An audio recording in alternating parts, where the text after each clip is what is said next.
Hello, friends, and welcome into Fantasy Pros. We are talking Week 5 ranks. I am Chris Welsh. That is Pat Fitzmaurice. We got Scott Pianowski in the house. Big rankers for a big week for all of you. Wide receiver ranks are on the docket. And if you guys have big wide receiver questions, go to fantasypros.com/rankings and you can check out all of our rankings throughout the week for any of those big ones that maybe we don't hit, or maybe we create more of a question for you. Hopefully we don't. But you can go to fantasypros.com/rankings. Gentlemen, let's go talk about some wide receiver ranks for the week. And we are going to kick it off with our top 12, our wide receiver ones, which CeeDee Lamb is at the tippy top going up against Pittsburgh this week. Nico Collins, congratulations. Welcome to the top 2 up against Buffalo. Jamar Chase, Justin Jefferson, Malik Neighbors. That rounds out your top 5. Marvin Harrison, Jaden Reed, DK Metcalf, Chris Godwin, and Mike Evans at 9 and 10. Deebo at 11 and Amari Cooper at 12. A little bit of a discrepancy on Marvin Harrison, but more so that you two are both lower than the consensus on Marvin right now. He's ECR 6. It's not a ton lower. Fitz, you've got him at 7. Scott, you've got him at 9. We did not see the big, massive game that Marvin Harrison was going to have against Washington last week. So, Scott, let's start with you with this 9 ranking. Is there anything there with Marvin Harrison? It's very picky and ticky-tacky that we're doing. It's just quite a few spots lower. Are there any concerns about Marvin Harrison in this offense? Not really concerns, because anytime you give a receiver a top 10 rank, it's saying he's a start automatically. I mean, nobody's going to have the depth to bench a player like Harrison. The only 2 things that are mild concerns is I don't think I like Kyler Murray as much as the market does. And this is not an offense that they're not doing the Malik Neighbors thing where it's like, okay, off the bus, we're just going to pepper you with targets. You're going to get 12, 14, 16, 18 target games. I don't think the Cardinals want to play that way. So it's going to maybe ever so slightly cap the upside of Harrison. It's hard to come down on a guy who has 4 touchdowns in 3 weeks, and we all know he was wide open for a touchdown in Buffalo. Murray didn't see him, but it just speaks to the shape of the offense and maybe not liking his quarterback as much as the rest of the world does. But if we redrafted today, I think Marvin Harrison would maintain the same ADP that he had. It might even rise because the first round has been such a mess. He's still a locked-in fantasy starter. If I'm behind the market, it's by a toenail. Yeah, I like that you said that too, if we were to restart it, because that's, I think, one of the big questions about Marvin was like, is he going to be able to live up to the expectations of where he's being drafted? Kind of is there. I mean, like A.J. Brown injured, takes him off. Tyreek Hill losing the quarterback is kind of taking that off. But I don't think like Marvin would have lost, any major equity. But it is interesting that, like you're going to get McBride back this week. We're going to get him back involved. There just isn't this massive volume for Marvin Harrison. So I don't know, maybe it's like a silly conversation to have in general that there's anything there with Marvin, because he's a top 10 wide receiver, Pat. But, you guys just both had him a tiny bit lower than ECR. Anything you want to add on the Marvin Harrison talk? I mean, not really. You said it, Welsh. Like the volume just hasn't been there. It's great that he scored 4 touchdowns the last 3 games, but over those 3 games, even if we exclude the really quiet week 1 he had against the Bills, Harrison is still averaging 8.3 targets and 4.7 catches a game. I mean, that's fine usage. It's not low volume, but as Scott pointed out, it's definitely not Malik Neighbors volume. All right, well, let's pick on one that you are quite a bit lower than. Let's talk about Drake London. Drake London, and why we're doing this, he's at 13. He was at 12 about a day ago. So he was in the top 12. But Scott has him at 11, and you've got him at 18. So, Pat, you are not only lower than Scott, but you are lower than the consensus by a pretty good margin. So talk to us about Drake London. I like the player. He still hasn't had 70 receiving yards in a game yet this season. It's great that he's had 6 receptions in 3 straight games, but the big plays haven't been there. Drake London does not have a reception of 20 or more yards yet this season. I mean, it's kind of been like he's been sort of a glorified possession receiver. So I'm starting him if I've got him in leagues, and I do have him in quite a few leagues. But I'm just like not excited about what I've seen so far, at least not excited enough to rank him as a wide receiver 1. It's crazy too, Scott. Like, I don't know if you feel this at all, but it's just like everyone's like, oh my God, get Arthur Smith out. It just feels the same. It's just like this team feels the same as it did last year. It's like, hey, guess what are the narratives? Tyler Algier's taking away from Bijan. Kyle Pitts is not getting the ball. Maybe Drake London is a bit better, but it doesn't feel as different as it should with what scheme changes are going to happen. I feel like through 4 weeks, we are literally saying the same things we said, just maybe to like little tinier degrees. So, I mean, you're relatively consensus on Drake London, but I don't feel good about that rank. You said it well. I mean, we were supposed to be freed from Arthur Smith, and it was supposed to be a fun team, and the networks thought they were a fun team. This is the third primetime Atlanta game in 5 weeks. How do I unsubscribe from the Atlanta Falcons? You know, unless they wear those red uniforms every week, red helmet uniforms. I love those. But yeah, remember, Pat's wearing his Husker Du shirt. He's not wearing his class shirt. There's no London calling blaring in the background in Wisconsin. And I guess you can't rank London that low because, I mean, the volume's been there. The receptions have been there, as Pat mentioned. He's got 28 targets the last 3 weeks. But unfortunately, they're Kirk Cousins targets. Cousins has, the first week was horrible. He's been a little bit better since then. This has not been a very efficient team in the red zone. Maybe Zach Robinson from the McVay tree is kind of learning his way through being an NFL play caller for the first time. But the Falcons are they're an offense that I wanted to be proactive on 6 weeks ago. Now I don't know who they are. I would like a statement from them. I feel like they're a team that drives and stalls a lot. They're a team that goes 3 and out a lot. I'm actually kind of getting itchy to maybe see Penix this year, where, 2 months ago I was banging the drum of why did they even draft this guy? If you thought Cousins was your guy, why spend so much money on your cap at 2 positions? Does it make any sense? Now I'm thinking that maybe they shouldn't have signed Cousins at all. I'm concerned that maybe Kirk Cousins is never a plus quarterback again, because anything you drafted proactively into this Falcons offense had to give the assumption that Cousins was going to be good. He has not played well through a month. It's been a little bit better because the first game was horrible. And I realized somehow they stole that win against the Eagles in week 2, thanks to Barkley's drop and all that stuff. I also think that Darnell Mooney is an underappreciated asset because he's always on the field. And he right now, there isn't that much difference in Mooney and London. It makes me a little bit sad. But do we know that they've solved the coordinator? We don't. Do we know that they have the right guy playing quarterback? We don't. Do I want to watch the Falcons on Thursday? Not really, but who knows? Maybe they'll finally have that breakout game. I'd like to see it because this is a very difficult team to trust right now. I've got a wide receiver 1 that I want to talk about, but let's bring in the wide receiver 2s to have this conversation because there's a guy that plays aside him that makes us even more interesting. So wide receivers 13 through 24, your wide receiver 2s. We have Drake London at 13, as I mentioned, Deontay Johnson at 14, Garrett Wilson at 15, Chris Olave, Stephon Diggs, DJ Moore, Brandon Aiyuk at 19, Pickens in at 20, followed by Zay Flowers, Terry McLaurin, Tyreek Hill all the way down at 23, and Brian Thomas. That wide receiver I want to talk about that's a 1 is Deebo Samuel and Brandon Aiyuk. Let's talk about them as a team. Pat, I don't know if you saw, I'm selling Brandon Aiyuk. But on the buy, sell, and trade show, I brought this up, but I also stated there's a case to buy Brandon Aiyuk and there's a case to sell, and I will listen to both of them. And I think they both are solid. But at the end of the day, there are so many underlying things that are warning signs, while Juwan Jennings is a player that's really boosting up. This week, Deebo really took a big boost in the last 24 hours of doing this in his ECR jumping up to 11. Brandon Aiyuk has stayed at 19. You fine gentlemen. Scott, you've got Brandon Aiyuk at 15. Fitz, you are Aiyuk at 23. And then Scott, you've got Deebo at 12, while Fitz, you've got him at 13. So you guys seem to kind of agree on the market on Deebo. You guys are different on Aiyuk. So Pat, let's start with you. Hit on both of these guys, but mainly specifically because you are down on Brandon Aiyuk. And I'm with you. I'm not going to have Aiyuk, even though this is a really good matchup, not going to have him inside the top 20 because I just don't think the target share is there. He's not a first read guy. And Juwan Jennings is taking from him, not from Deebo right now.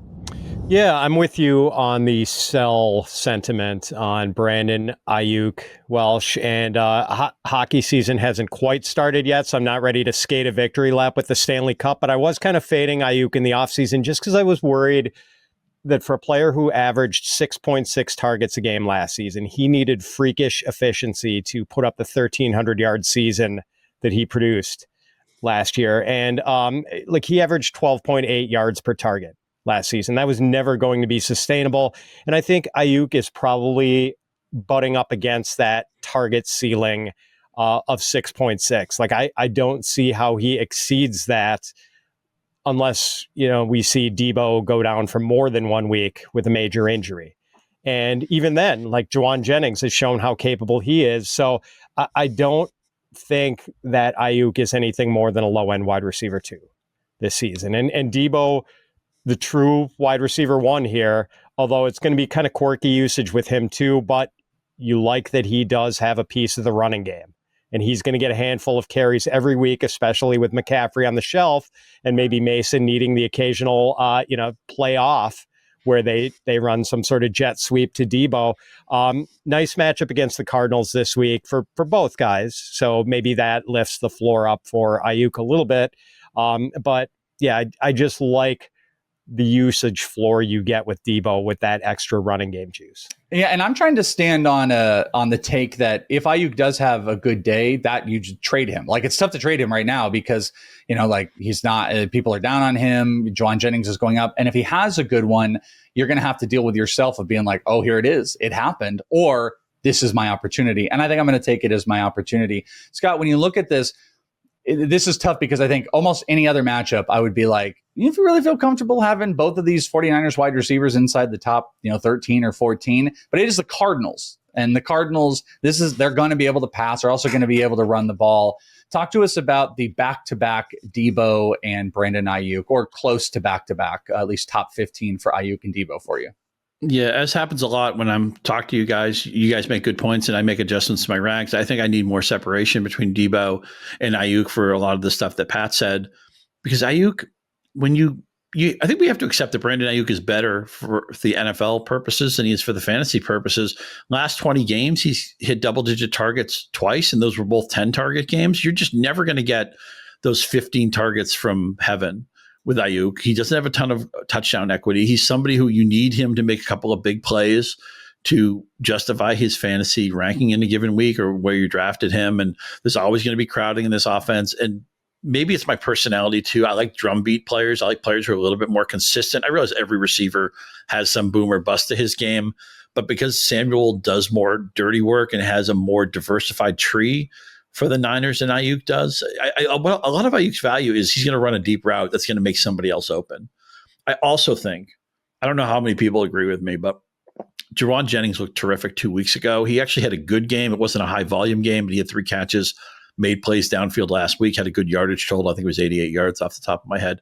I think Juwan Jennings is good enough to get in people's way, to trim some of the value off Aiyuk and maybe the other guys in this offense too. And we often talk about contingent value for a bench player, wide receiver. It's not that much, right? If Tyreek Hill goes down, there's no major star waiting to be unveiled in Miami. Most teams operate that way.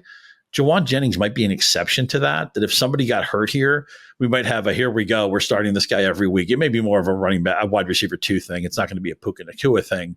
But I think Jennings is a problem for Aiyuk. I think he's a very important player to have on your bench, or maybe even be flexing during bye week season.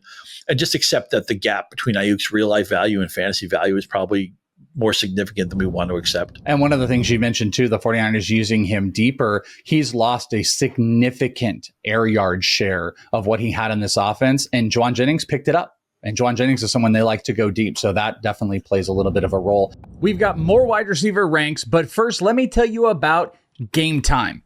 There are so many ways to save money on tickets with Game Time, no matter when you buy. Game Time Picks shows you only the best values on tickets.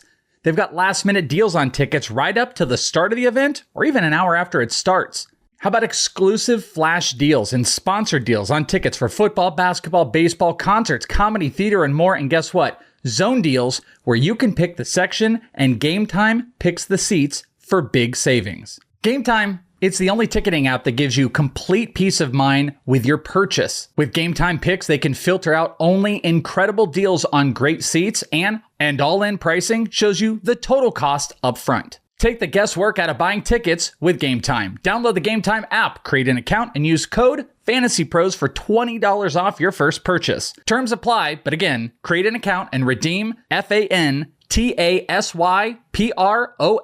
for $20 off. Download Game Time today. What time is it? Game time. All right, let's get back to the ranks. Another wide receiver that has gotten a lot of focus and attention, Garrett Wilson. And Garrett Wilson falls down to 15 in ECR this week with the matchup against the Minnesota Vikings. Pianowski, you've got him at 19, and Fitz, You got him at 9. So you guys are dramatically different lists. So let's start on the negative real quick with Scott. You've got down hit at 19. He has not gotten going. You got to hope, especially with all the complaining about the offense this past week, that they would make this concerted effort. But is this matchup or is this just offensive base that he's fallen down to 19 for you? It's the context here is really bad, right? It's a good defense. It's a slow offense.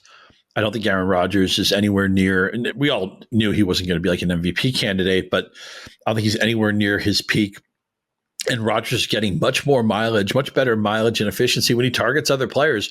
Right now, the favorite receiver for Aaron Rodgers is the guy with the best matchup. That's never going to be Wilson. I realize his first month, Wilson was matchups from hell, Patrick Surtain being the most recent one, but he had a lot of other difficult matchups in the first month of the schedule. That's fine. But the Jets are designed to win 24-10 football games, 17-13 football games, play at that slow pace.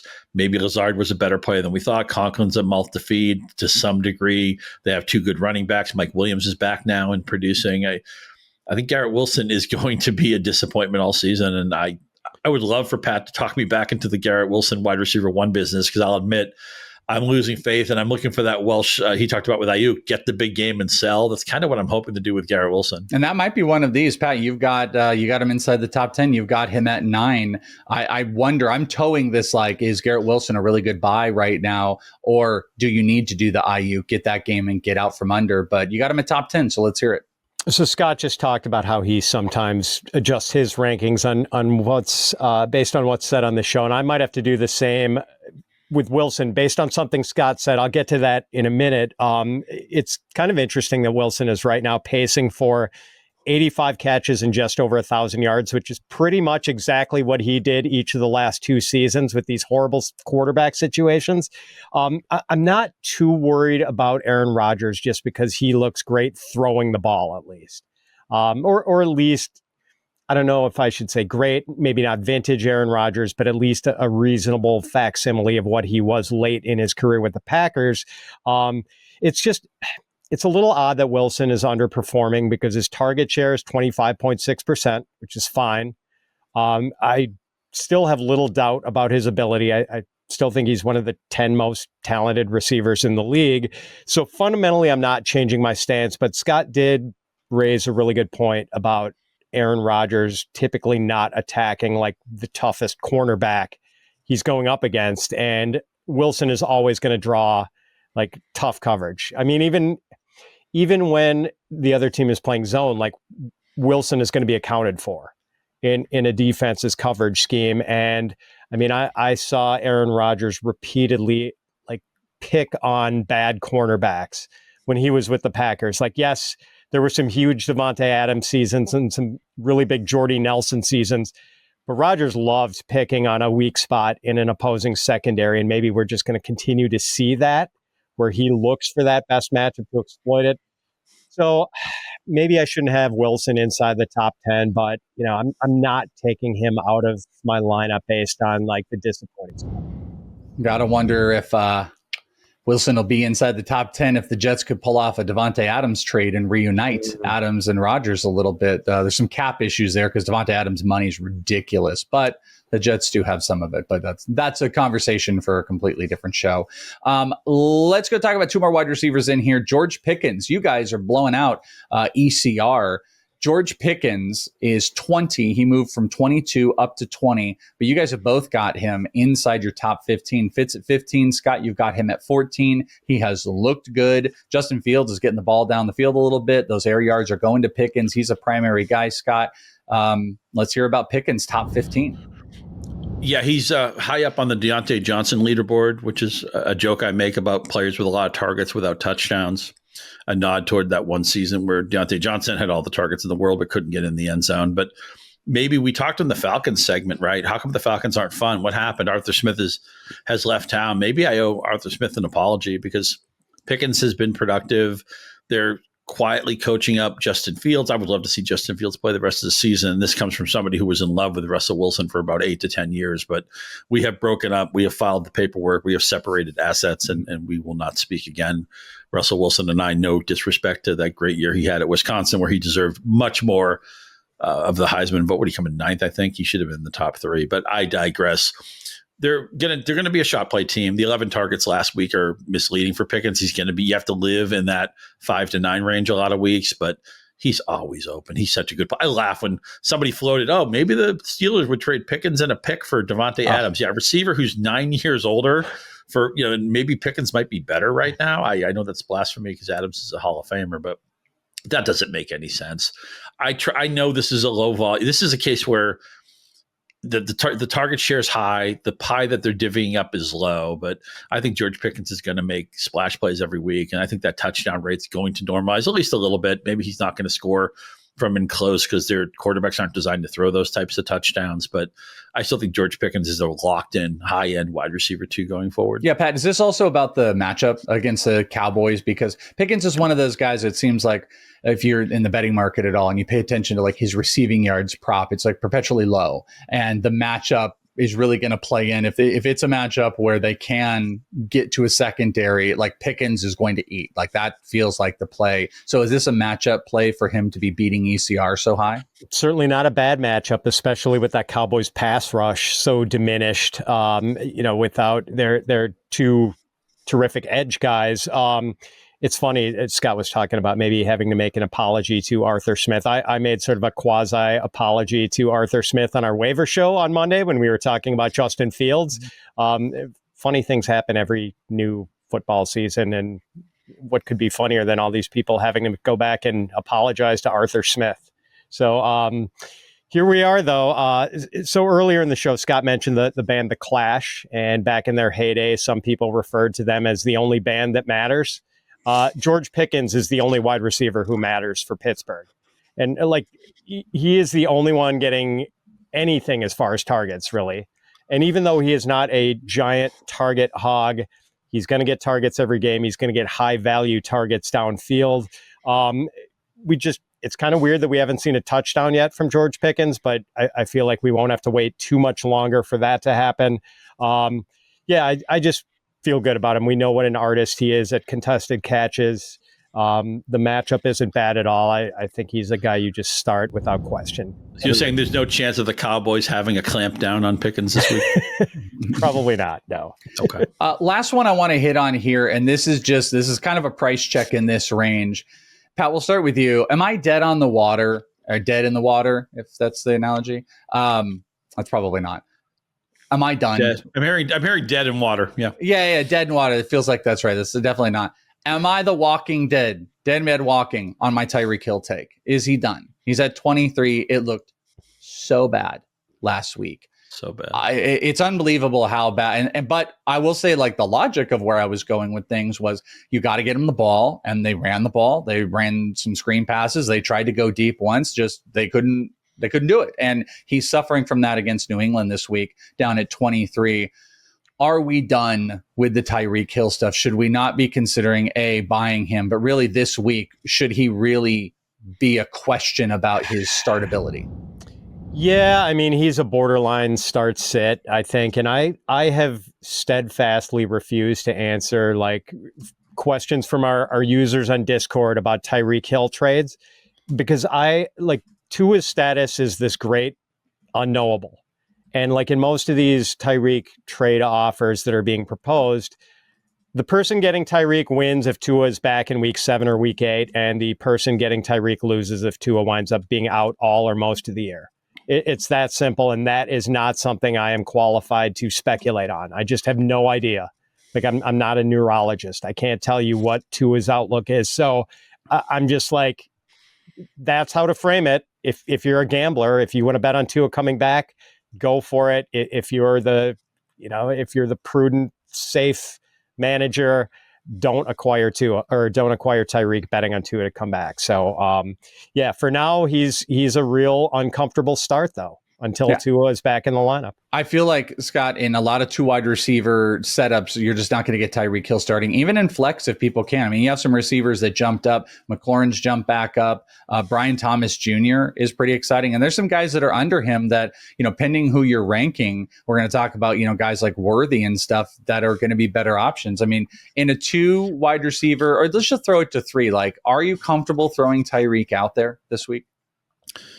you can't be comfortable. You're just hoping for one home run play, which he's always capable of doing. But most teams are in bad shape if the backup has to play. I think Miami may be the team that was in the worst shape if the backup had to play. And there just aren't that many good backup quarterbacks to have.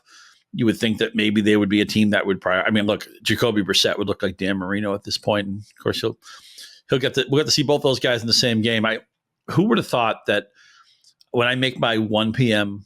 TV decisions that I won't want Miami on the screen, but it's too depressing to watch. It is 100%. All right, guys, let's huddle up because it's halftime. And we've got to talk about a player who just isn't delivering the way we expected, Brandon Aiyuk from earlier. Drafted high, full of potential, but so far it's been a lot of missed opportunities and shaky performances.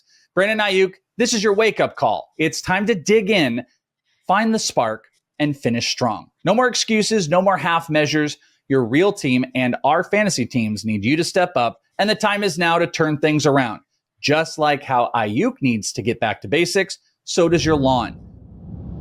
Bet you didn't know fall is the perfect time to feed your lawn and set it up for success next season. Recover from the summer heat and prep for winter with Scott's Turf Builder Winter Guard. This isn't about waiting for spring, it's about taking action today. Feed your lawn Scott's Turf Builder Winter Lawn this fall to build strong, deep grass roots, strengthen for winter, and prep for a better spring. Just like how we're rooting for Aiyuk to come back stronger, make sure your lawn does too. So don't wait. Pick up a bag of Scott's Turf Builder Winter Guard today. Feed your lawn. Feed it. All right, guys, let's get to wide receiver threes, 25 through 36.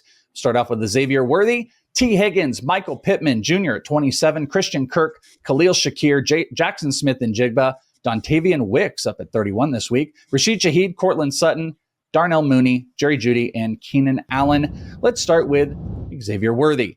His ECR has jumped. He was at 29. He's now up to 25. This is in a day span. You guys have both got him at 24.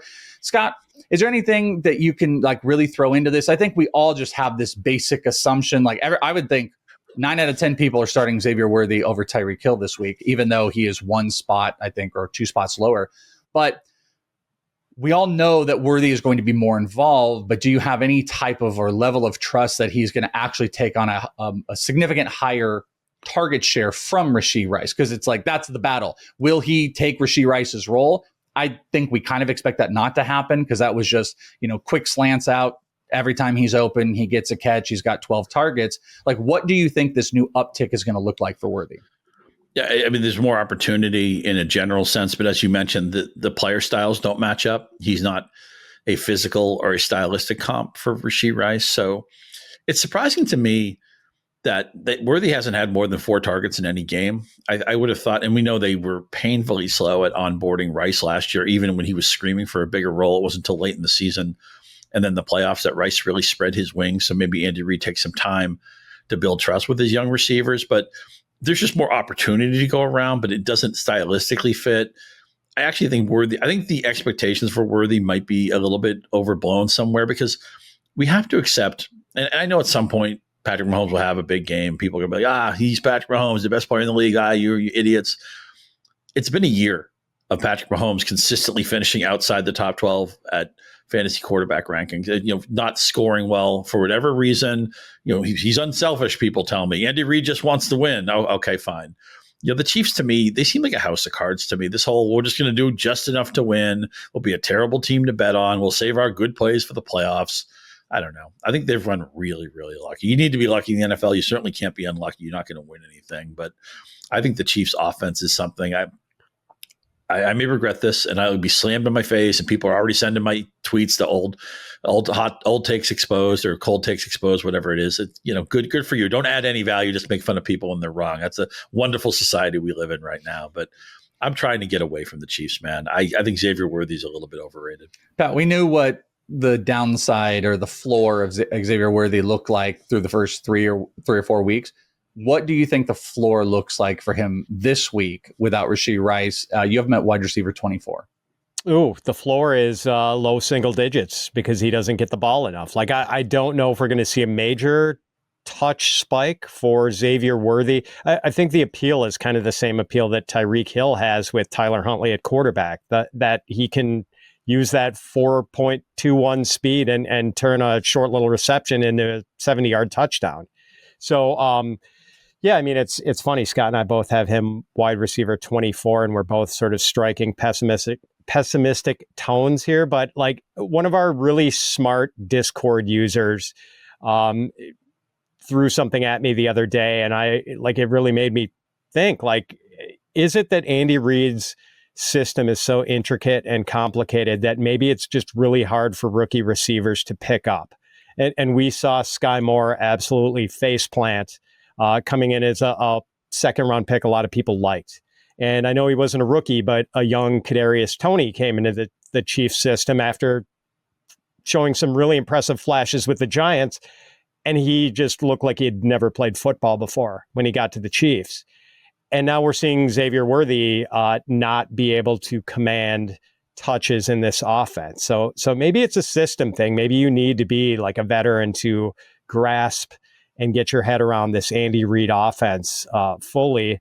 But again, we have to imagine there's some sort of improved outlook for Xavier Worthy without Rashid Rice around, don't we? I mean, maybe that's an assumption we shouldn't be making, but I think a lot of people want to make that assumption. Part of the interesting thing you're saying, too, is you have a lot of offenses that will cater their offense to make sure they're getting the player the ball. And that Chiefs offense doesn't really do that. They continue their offense around what the defense gives them. And Patrick Mahomes does it that way. So you might have players that are not really ready to just, play a what does the defense give me? And that's why some of these guys get shut out. Like you would think a guy like Xavier Worthy would be a player. You need to find ways purposely in each quarter to get him the ball. And it really hasn't really played out like that outside of them doing some end around stuff. Rashid Shaheed, there's another big explosive player. His ECR this week is at 32. That actually dropped a spot. You guys are quite a bit different. Scott's got him at 35. Fitz, you've got him at 28. So you're beating consensus ranks. Little polarizing because of how big those first couple of weeks were, and then that shutout week, and then kind of got back to it this past week. Talk to us about Rashid Shaheed with the Saints and him breaking the top 30. Boy, Rashid Shaheed is like the MVP of the Scott Fish Bowl this year with that return yardage factored in. Like I have him on my team, and I think he's my leading scorer like by a mile so far. But like even in leagues where return yardage is not rewarded, he has become a must start for me. Rashid Shaheed is not just a lid lifter anymore. He is running a more complete route tree this year. And speaking of trees, I know Scott always likes to talk about usage trees and how we want players on teams with skinny usage trees. Well, the Saints usage tree is pretty skinny. It's Alvin Kamara, it's Chris Olave, it's Rashid Shaheed, and then a dash of Taysom Hill for flavor. So, I think Shaheed has become extremely trustworthy, his shutout in week 3 notwithstanding. Same thing, Scott. Your take on Rashid Shaheed? Yeah, and the shutout in week 3 had a touchdown that was underthrown, and maybe Shaheed could have made the catch. But if he catches that pass, we're looking at Rashid Shaheed as a league winner, or at least one of the biggest ADP beaters. As you mentioned, fits the Scott Fishbowl format perfectly. But I'm a Chris Olave fan, but I think Shaheed being a more complete and more dynamic route runner than we thought. He's not just that one-trick pony who's running the same route all day and getting his cardio. He actually can beat you in a variety of ways. Now, it's hard to trust the Saints a little bit because the first 2 weeks they smashed, and then the offenses look much different. The last 2 weeks, some offensive line injuries have hurt. And I do think that this Alvin Kamara business of 340 carry pace, that's going to stop one way or another, probably with an injury. I think they're being a little bit reckless with him. But Rashid Shaheed is one of my biggest regret players because I felt like I liked him all summer and I kept mistiming the market on him.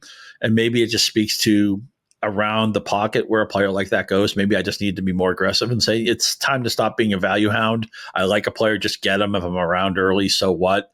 Because I do think when we look back in the season, we're going to say this guy just beat his ADP by like 15 slots.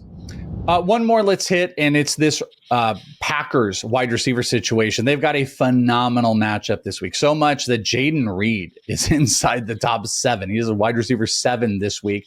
And that was kind of a weird one, too, because you'll look at, if you ever go and do your own studying, you look at like, all right, who gives up the most passing yards? Then you look at that team, and you're like, who's that wide receiver I can pick on? Packers make it difficult because of the usage of Jaden Reed, but Jaden Reed has thrived with Jordan Love.